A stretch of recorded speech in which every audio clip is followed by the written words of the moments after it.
the drive. Bryant, oh, what a finish. Oh, he couldn't get it down.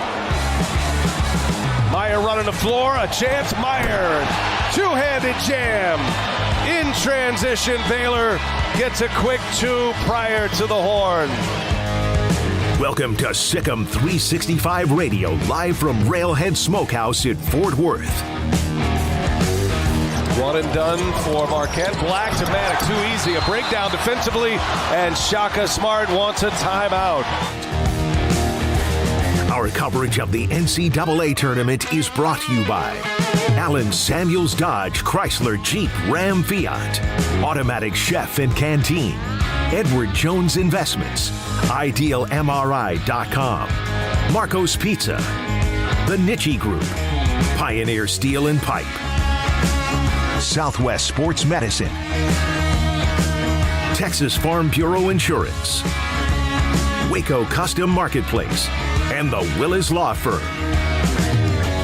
Well, Kenjo did a great job cutting off Bryant right there. And now Meyer with a steal. Meyer racing to the basket, and he will lay it in with a left hand.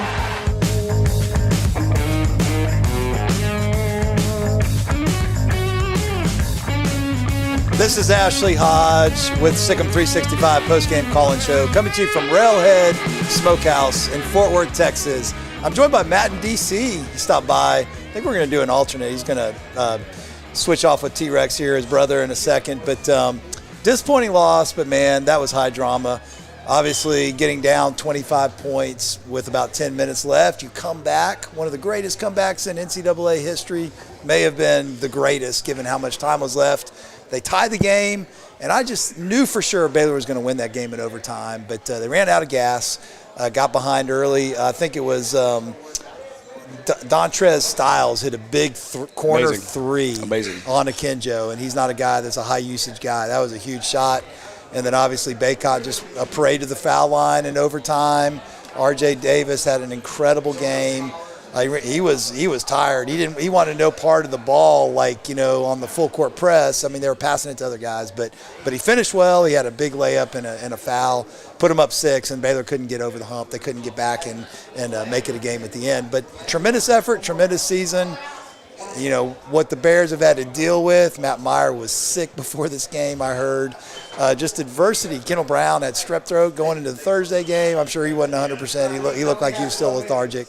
They dealt with a lot of adversity. Obviously, Jonathan's injury, L.J. Cryer's injury, Langston Love's injury. Very proud of these guys and the effort that they put forth, the fight that they showed to come back and give us really some exciting times. But North Carolina moves on, and the Bears are done, and we got to turn our attention to next year. That's the great thing about March Madness, I think. It's win or go home. And we had the worst shooting day, I think, of all year. Yeah. 34%. I'd say it wouldn't beat the worst team in the NCAA. But congrats to UNC. That's why they're North Carolina. I was texting my North Carolina buddies today, like, I mean, who had it better than Baylor, North Carolina today? You got the defending champs taking on the greatest franchise in college basketball history, which I think North Carolina is the greatest franchise. And, you know, we got down, we fought back. I was telling Chris Fuentes, hey, we were down by 26 to Texas a couple years ago, came back, won in overtime. So this wasn't anything for us. You know, we fought back like champions, just didn't make the shots when it counted. Yeah, I thought for sure when we put the game in overtime that we were going to come back and finish the job. But had the momentum. But you could see those legs were tired. Yep. You know, Flagler, Akinjo, they expended a tremendous amount of effort in the comeback, which you would expect. And thank you so much. We're getting the royal treatment here at Railhead Post-game Smokehouse. beers. All right. Great season. Big 12 champs. Cheers to the Big 12 champs. It's been a while since we lost an NCAA game. Yep. It's hard to know how it feels. It's been so long, but hey, it's here. It's reality, and we got to turn our attention to next season, which I think the Bears are going to be stacked next season. We'll talk a little bit about that. I want to talk about the real reason we lost today. There's on the court reasons. Some Baylor fans probably would blame the officiating. I thought the officiating was fine. Never blame the refs. Right. But the real reason we lost is I saw Donald Wright, Mallbear, in the lobby of, or the concourse, and he had the Air Jordans on today. They were Baylor colors, but Air Jordans. I was like, dude, you put your Carolina underwear on too? You got your baby blue underwear? I mean, you don't wear Air Jordans today when we're playing North Carolina, I mean, can't mess with that. That's terrible mojo right there. I tell you, I did everything I could. I have neon black custom Kyries from Nike.com. The current Kyries on Nike.com, Baylor Nation. Hey, go there, design them. They're $160. It's a good deal. Just design them for next year. Ooh, you got the green. Now sharp. The new Kyries have the green on them. You can get green and gold. These have the black and neon, certain designs. Just go get it for next year because the Final Four's in Houston next year. Right, but you don't wear the Kyries if you're playing Duke. You know better than to do that, right? My shoes have nothing to do with our shooting percentage. I'm going to look good regardless. I've got the Roscoe Biggers on myself. I've got the Roscoe Biggers Nike shoes, so I'm not going to take any blame for this loss because of that. Let's talk about some performances. Tough shooting day for James. 0. Gave it his all, played in great defense. But, 7 for 8 from the foul line, which was great. The huge and one to put us into overtime. Incredible. Tough play. But it ended up 5 for 13 from 2 and then 1 for 7 from 3. We shot 24% from 3. Can't do it. Yeah. Especially when North Carolina's they're on fire from the beginning and we just kept missing. And the one number that stuck out to me a little bit was Flo Thamba. I mean, I think the whole team played amazing, played as hard as they could, but you had turnovers kind of bounce this way, balls going in and out, and then you got to score points. It's amazing we got to 85. Yeah, Flo only took 1 shot. He did play 24 minutes, but you didn't get what you would hope from Flo today.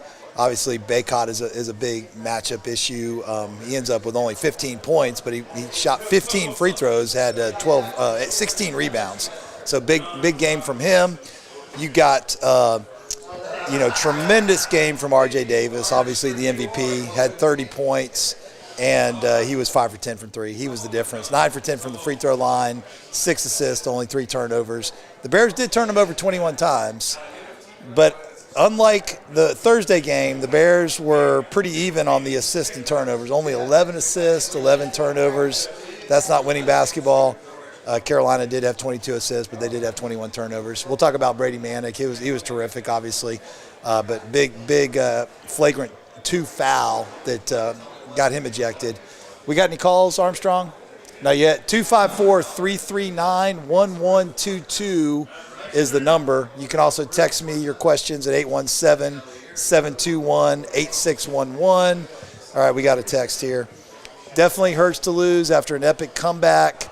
I wouldn't consider this season as a failure because Big 12 title and 27 wins. Now we'll see what happens in the offseason for guys like Kendall Brown, Jeremy Sohan, and our 3 seniors who can all come back. Great thoughts. I mean, to me, this is a successful season. I know people are going to be disappointed that we didn't make the Sweet 16. But you're playing. I mean, Carolina's a hot team. I mean, they like the last month of the season, obviously they proved it when they went to Duke and beat Coach K his final game. That was awesome. They got bounced in the tournament by Virginia Tech, but they thumped Virginia in that opening game of the ACC tournament, not the Big 12 tournament. That was a tough matchup. We only played 5 guys, a lot of minutes. So from that standpoint, it was favorable. But we did too many things wrong in the first half and then dug a huge hole in the second half. And Brady Manick's ejection, that sparked some life in us, really helped fuel that 25-point comeback. Obviously, Caleb Love. 25? I thought it was 26. 25? I think it was 25 is 25, what I was told. Yeah. It's easy. You just got to make shots.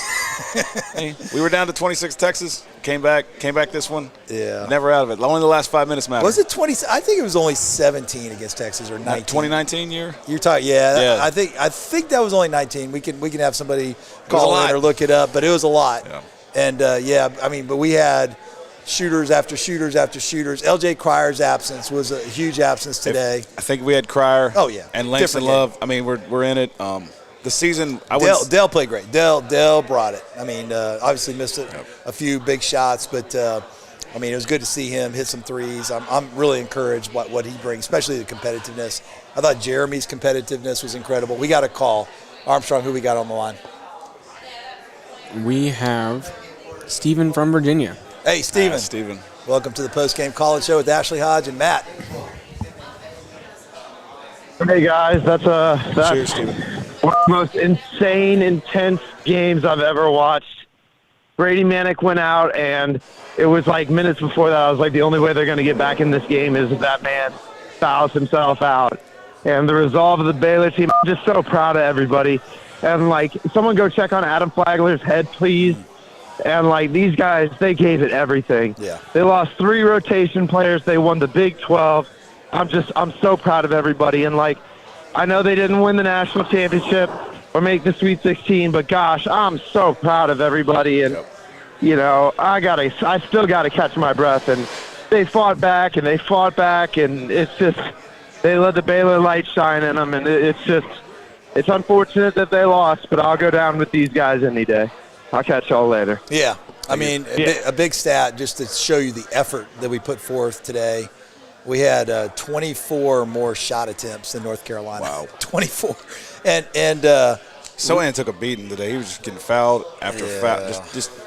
I didn't understand the technical foul, but he was in every time there was a foul, and they called it on him, even though he's on his back on the floor. I'm like, how did they call him out? Well, so I saw the video of both of those plays. So he got his legs tangled up with Baycott, and he kind of squeezed his legs together. That led to the trip. I don't know. I mean, that you're judging intent. I think he was probably trying to do that, right. but that's a tough call to call it technical, and that was a big play in the game because that was like a 5-point swing. It looked like a Christian Laker stomp to me, when he stepped on the ground in the tournament. Right. and then the elbow. He took an elbow to the throat. Yeah. I think it was the throat. I didn't see the replay on that one, but yeah, good thought, Stephen. Great season. So let's talk a little bit. I mean, people want to hear about next year. I'm very, very encouraged about next year. All right, let's say Sohan and Brown go pro. Brown, he's sick. Put some bad tape up today, I thought. Got to get stronger. Yeah, he's got to get stronger. 0 for 4, from 3, that's going to happen. But, he had 3 steals. But, I think both those guys could use it another year in college. I know that's wishful thinking. Sohan's probably, his competitiveness today, I think he's going to jump up the draft boards even more. But yeah, it'll be interesting to see what happens with those guys. I think we'll probably lose Matt Meyer. I expect that. I do think Flagler and Akinjo will return. I think they should return. Another year with John Jacobs, they could be, the version of Davion Mitchell and Jared Butler that we saw last year. I think Akinjo can take huge jumps in efficiency numbers. You got to love his competitive fire. You just got to get more efficient, and I think he will. And then we got Josh, Big Josh coming in, freshman. You got Keontae George. I think LJ Cryer may be a transfer risk, but you got Langston Love coming back from injury. I mean, you got some pieces. Jordan Turner, Zach Loveday. It'll be interesting to see what happens with those guys. Question. Yeah. 7 feet tall. Yeah. What is he going to be a starter next year, or what do you think? Like, what's holding him back from giving us more minutes than he had this year, especially going down to only 7-man rotation? I was always expecting. Right. All right, once JTT wins, I was like, yo, you're 7 feet tall. I think he's been in the program 2 years now. I'm like, hey, you're up, dude. I think guarding ball screens and getting stronger are the two things he's going to have to do. Yep. He's skilled. He's got some skill. Yep. He can hit outside shots. Great hair. Yep. Yeah, we got anything else call-wise, Armstrong, in the hopper? We got one. Okay, all right. We'll talk about this after we get another call in. 254-339-1122 is the number. Railhead Barbecue, Railhead Smokehouse in Fort Worth. Ashley Hodge and Matt in D.C. Who we got, Armstrong? We have Marshall. Hey, Marshall. Welcome to the post-game call-in show. Hey, how you doing, fellas? Good. Trying not to drink too many beers now. I didn't hear your comment. Okay? Say that again. Yes. Okay, go ahead. I was just saying, be careful on the beers. I'm one and done. That's what Uber's for, man. hey, post-game beers. It's time. Hey, I guess want to give a shout-out to Baylor basketball. Nothing at all to hang our heads about. Yeah. We lost so much from last year's team, and then we lost so much from this year's team. Right.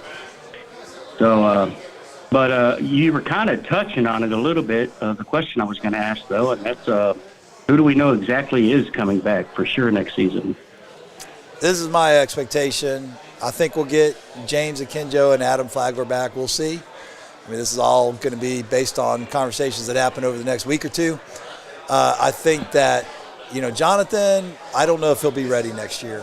I think my prediction is conference play maybe, or maybe at the end of the year. but probably it's going to be another year. So for that reason, I think we'll get Flo back. I think Flo will choose that super senior year. And then I think Matt's going to move on. I think Matt's going to probably move on to the pro ranks. But I don't want to could use him. Yeah, I don't want to close the door on Matt coming back. I mean, it's a possibility. Obviously, Jeremy and Kendall both projected first-round picks. They've got a tough decision to make. If you're going to be first round, go get it. Yeah, if it's guaranteed. But if you're on the border, like if they start slipping in the mocks, and I put a post of this on Sick'em 365, but before the tournament last year, I checked a lot of the mocks that, what the projections were before the tournament, and it changed dramatically. Yeah. And then some of the guys they projected in the first round before the tournament didn't end up getting drafted. Right. They slipped into the second round. So obviously they'll playing in Idaho. Yeah, G League. You don't want to be G League sucks. You can play in front of the Big 12 crowd. G League sucks compared to the Big 12. Or you can play in Boise, Idaho. Right. Just a thought. Right. Yeah, I mean, that's the thing. Obviously, you got 24/7 access to practice gym. You got great nutrition. You got great strength. You got a GA helping you put up shots all the time. There's none of that in the G League. You're the man. There's none you're of the that man in the on campus. You go to G League, you play Boise, Idaho, Frisco, Texas. And with NIL, you can probably make as much money playing at Baylor with NIL deals as you could in the G League. So yeah, there's some decisions to be made. I think we will be picking first in the transfer portal for a forward. I think we're going to get a great forward or two maybe. So I think we're going to be really good. Top 5. Do y'all feel like top 5 next year? Do y'all feel like we're going to bring Langston Love back in next year as well? Oh yeah. Langston's going to, and let me tell you, Langston's great. I mean, I watched him a lot in AU, and that cat against the EYBL competition in Nike was averaging over 20 points a game. I don't think people realize how good Langston is. So Langston's definitely going to be a key guy. Also, one last question for y'all. Armstrong's a North Carolina fan, correct? Baylor first. Absolutely, Baylor first. He's got Baylor gear on here. Okay, well, once North Carolina gets knocked out of the tournament, I'll be willing to resume my friendship with Armstrong. Hey, I will be cheering for North Carolina here on out. I told Armstrong on the way. I mean, here's my acceptable national champions. Not to be too bitter. Arizona's going to do it. Yeah, Arizona will be fine. I'll go with Zona. Gonzaga is very acceptable. I'll root for Gonzaga. Tennessee. Yeah. Because, number one, Rick Barnes has never won one. Number two, it'd be a hilarious troll on Texas fans if Tennessee wins, right? Yeah. So that would be good. All right, fellas, I'm going to let y'all go. Yeah, thank you. To the program, okay? All right, appreciate it. Thanks for the call. I got North Carolina winning this region now. Ooh. Really? Because you got Purdue. Purdue. Once Kentucky's out, Purdue's going to be a challenge. UCLA, St. Mary's left. That back-to-back game, they don't have much depth. That back-to-back game next weekend, if they do beat St. Mary's UCLA winner, that back-to-back game is against Purdue, if it's Purdue. Yeah. Or Texas, hopefully. It's going to be UNC home crowd going to Philly. God forbid. It's not Texas. Oh God forbid. Yeah. I had my hotel in Philly booked right there, but at least I won't be stabbed being a Cowboys fan up there now. So luckily I'll avoid that possible beating. But all right, so let's see if I got any more text questions here. We got let's see. Just scrolling through here. Nothing. Lots of John, unbelievable comeback. Just ran out of gas in overtime. Yep. David Smoak, did you guys make it? I'll give him the thumbs up here. Looking back at this season, I think, we look back 3 or 4 years now. I think the season's going to be looked at success. I think it'll look as the tournament was tough. I think we get past North Carolina, we at least get the Elite 8, depending on the matchup. But when we look back, I think the program, did take a step forward, repeat conference champions. And as long as we keep moving forward, I think this was a possible Final Four team, but, regroup, reset. When we look back, I think it's going to look as, we beat Texas twice, we took care of Kansas, we kept moving forward. I think this matters. I think St. Mary's may come out of this region. Yeah. That's a tough-minded team. How about that 2010 game? Remember that one? That's St. Mary. I was there. That was fun. I was there in person. That was fun. That was fun. All right, 254-339-1122. No more calls in the hopper right now. You want to get your brother? Where's your brother? T-Rex. He's sitting there. T-Rex, you want to come take the headphones? All right, we'll switch you out here. Yeah. We'll let you enjoy your beer. Yeah. All right, Matt, thank you. Appreciate it. Yep. Thank you. Sick 'em. All right, T-Rex is going to get on the headset here. He's limping.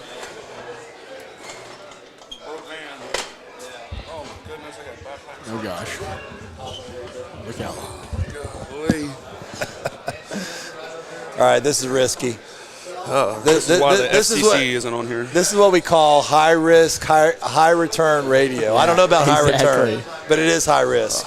You understand that compliance term, Travis? I'm off the clock. Travis is a compliance guy for LPL Financial, so just stay out of my business. That's all I ask. I did have some questions. All right, what do you think? What are your takeaways? Are you super disappointed? Are you just reflective of a good season? What's your thoughts right now? I mean, great season, great way to fight through all those injuries. You know, when's the last time someone repeated? It's been before I was born. So, yeah. You know, so those odds are already stacked against you, just kind of generally. But to fight through the injuries, get where we were, still win the conference. Yeah, we're sharing it, but it's still a trophy in the trophy case, so We'll take it. Great season overall. I mean, given everything together. The game today, great fight, but we should have never been in that position to begin with. Yeah, well, and then you could also say if Brady Manick doesn't get ejected, we probably don't finish that comeback, right? Yeah, exactly. Yeah. I mean, but like you said, we just laid an egg. I mean, kind of like we did against Oklahoma. Cryer was a huge loss. Yeah. Cryer not playing was a huge loss because he's another guy that stretches the floor. You got to have three shooters. And then James had a tough year shooting threes. He'll finish the season under 30%. He's been a 40% career three-point shooter. Now he has so much pressure on him as a ball handler, and I think next year having another dynamic scorer like Keontae George, if LJ Cryer comes back, that would be great. Another guy that spreads the floor. Having Adam Flagler get more experience on the ball. I think that, it'll be like last year where we had Mitchell and Butler and Teague, those three guys that can share the ball and take pressure off each other. But there was just too much pressure on James Akinjo this year, in my opinion. No, I agree 100%. I mean, you want him to have the ball, but if he's the only person that's going to be able to take the shot, they're just going to defend him. So, yeah, we just need to have those other threats. We just unfortunately didn't have those this year. But overall, what a comeback. We didn't finish it, but hey, that's what happens, unfortunately, when you shoot the way we shot today. But shout out to all the Baylor fans that made it up. I know the ticket prices were ridiculous. Yeah. So shout out to those who were able to make it. You make a difference. If you have wondered if you make a difference on the road, listen to the audio of that game. Yeah. You make a difference. I don't know if we outnumber the UNC fans, but we definitely we outnumber UNC fans. We beat them in the audible. So yeah. And I don't think all of that comeback happens if we don't have those fans there. So shout out to the them. value of being a great brand like UNC is that you have a ton of T-shirt fans. There's a guy that I play pickup basketball with, Ethan. He was there in a UNC shirt. Grew up loving UNC, and I got a couple friends that are TCU grads, and their secondary team is UNC, so they're in UNC gear here. I mean, that is the value of having that 100%. Big brand, and as Scott Drew continues to build this program, as we continue to build that brand, we'll have that. 10 years from now, you're probably going to have that for Baylor. You're going to have we're going to be in San Diego, and you're going to have 2,000 or 3,000 Baylor fans that already don't even have any affiliation with the school. I mean, that's one of the values of winning and success. But, like your brother said, I think the number is 81-13 maybe. So we got 7 losses this year, 4. Yeah, 81-13 the last 3 years. Pretty successful run for Baylor basketball. Now we got to cheer the women on, right? Get the women a natty. That would be awesome. And let's root for Gonzaga, Tennessee, or somebody like that, The Big 12 can go far, but we don't want Texas Tech or Kansas to win this. I can't handle it. I'll get kicked off of Twitter if either of those teams win. Yeah. But, hey, shout out to TCU for winning their first game in 1,000 years in the playoffs. They looked good last night. Congrats to the Frogs. No question. Shout out to Texas for finally winning a game since 2014. 2008? I think it was their No, it was 2014. They won a game in 2014? Rick Barnes won one? Yeah, I looked it up. Okay, I mean, it is Wikipedia. They said, who knows? said 2008 on the broadcast last night, but I was like, that's a long time. I don't think it was 2008. Yeah, that didn't sound right. I looked it up yesterday. It said their last round of 32 was 2014. Shaka Smart has not won a tournament game outside of being at VCU. Yeah. And that's why he was hired. But he hadn't won one since then. Yeah, congrats to Texas. They're going to have a test coming up. But, they had a good game last night. All right, so we're going to wrap up some comments here. Armstrong, we got any more calls? 254-339-1122 if you want to get a last-second call in. I don't think I have any more texts. So Justin just texted me. Can't believe the amount of bad breaks and questionable calls it took to beat us. Despite the comeback, we still missed 65% of our shots. Too much to overcome. Yeah, I mean, I thought we were really, really physical in that comeback, and a lot of calls. There could have been a lot of foul calls on us. Yeah, 100%. I mean, charges are obvious. There wasn't any, in my opinion, there wasn't any, questionable charge calls, but there were a lot of things that, we might have been reaching or this or that, or, Right. we were. I don't really understand the cylinder rule, but I feel like we broke that rule a lot of times at the end there. So, yeah. Shout out to our guys for taking advantage of, the refs swallowing their whistle at times. So, yeah. But like I said before, and like you've said, and everyone said, you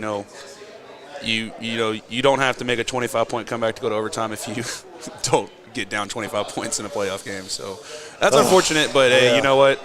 We're still the reigning national champions until April 4th, I think, or whatever day it is. So until then, we still got the natty. Maybe there will be like a super variant of COVID that can destroy this tournament, and then we can still be the reigning national champ. Is that what we should root for as Baylor fans? I mean, as long as gas prices go down, I'm all for it. But I don't have any more games to drive to, I guess. So hey, I don't care about gas. It is good to be that place was electric today. Oh, the 100%. atmosphere was. I mean, that's going to be a memory that many basketball fans will have for a long time. 25-point comeback.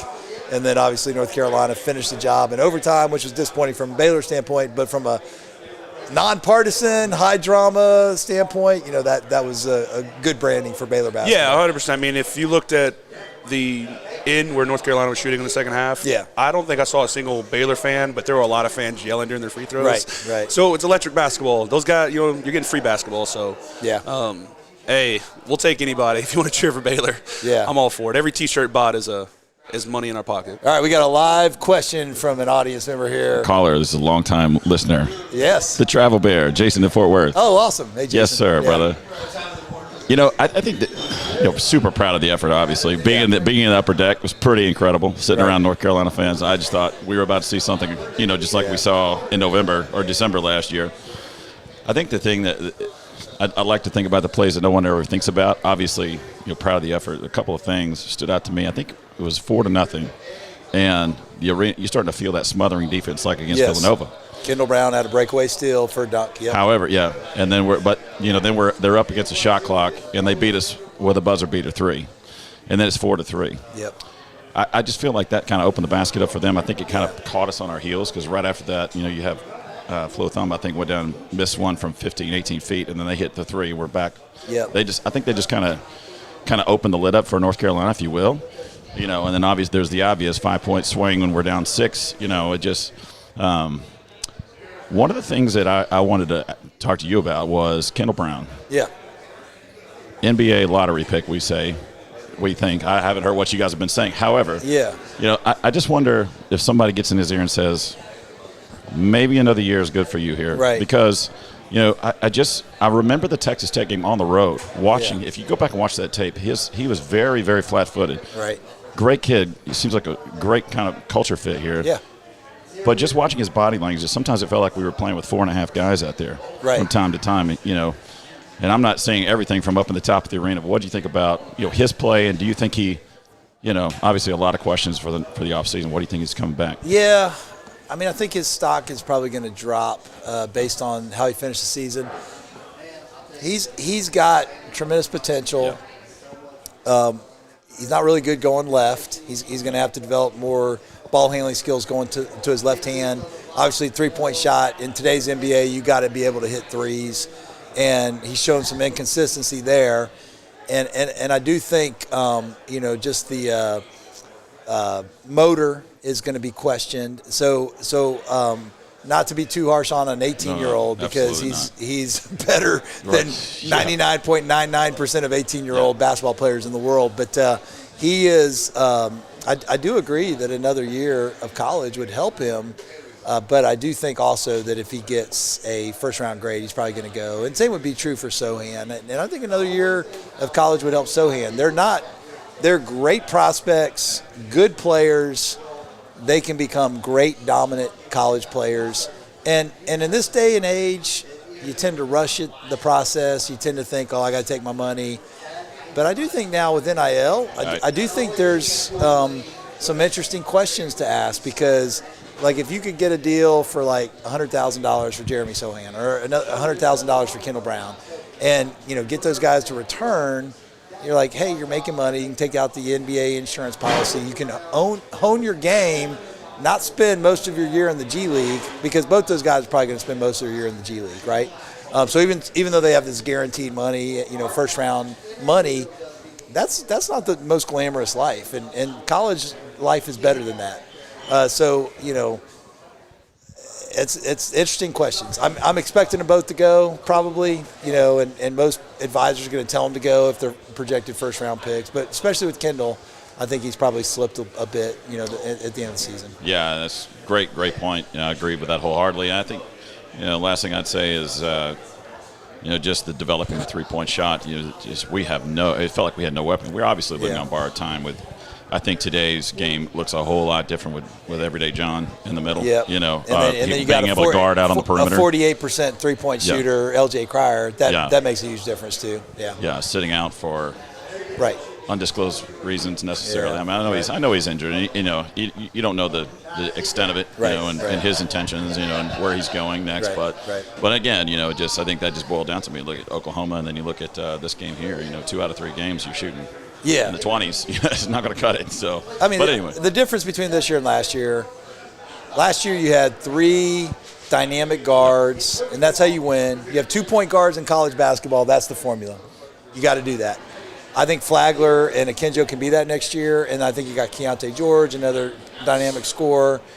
If Cryer comes back, hopefully, or Langston Love, whoever that 4th guy is, Del Bonner, maybe he's the guy that rises to the occasion.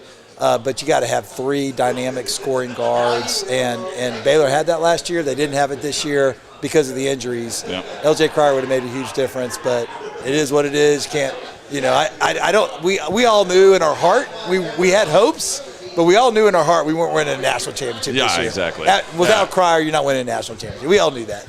And without John. But well, hey, regardless, thanks for coming up here. Yeah, we appreciate you coming and hanging out in the 817. We love you up here, and all the best. Appreciate it. Thank you. Hey, I think the biggest takeaway from that is that you heard it here, Baylor fans. NIL.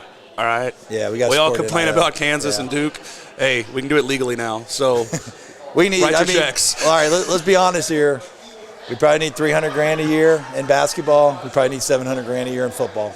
That's probably what we need to compete today. I mean, today may be different tomorrow, but that's probably what we need to compete, to keep guys and to target the right guys. Yeah. Armstrong, we got another call? We do. We have Chris and Diane. Hey, what's going on? Diane? Hey, guys. Yes, hi, Ashley. Hey, I'm driving back home. Going to take a little nap so that we can get ready to gear up for tomorrow's women's game. Awesome. 4 games in 4 days is emotionally exhausting. Yeah. I just want to put it out there. But I think you just hit the nail on the head when you said, we all had hope, but in our hearts we knew that this team had a ceiling. Yep. And it's been a great ride. It's been a great season. And this game was so much fun. And, I mean, it was sad and we're disappointed, but what a ride this year has been, and it's just been a great season, and I'm sad to see it end, but I'm still going to be in New Orleans in 2 weeks, and I'm going to be repping my Baylor gear. Nice. Maybe at the arena, and I may be at Cooter Brown, but, we're repping. Awesome. Hey, that's great. You're an awesome fan, and enjoy the women's game tomorrow. Hopefully we get out of that pod with a convincing win. I think the women should take care of business. It's a different animal. when you play the 24th best team in men's basketball, that's a really good team.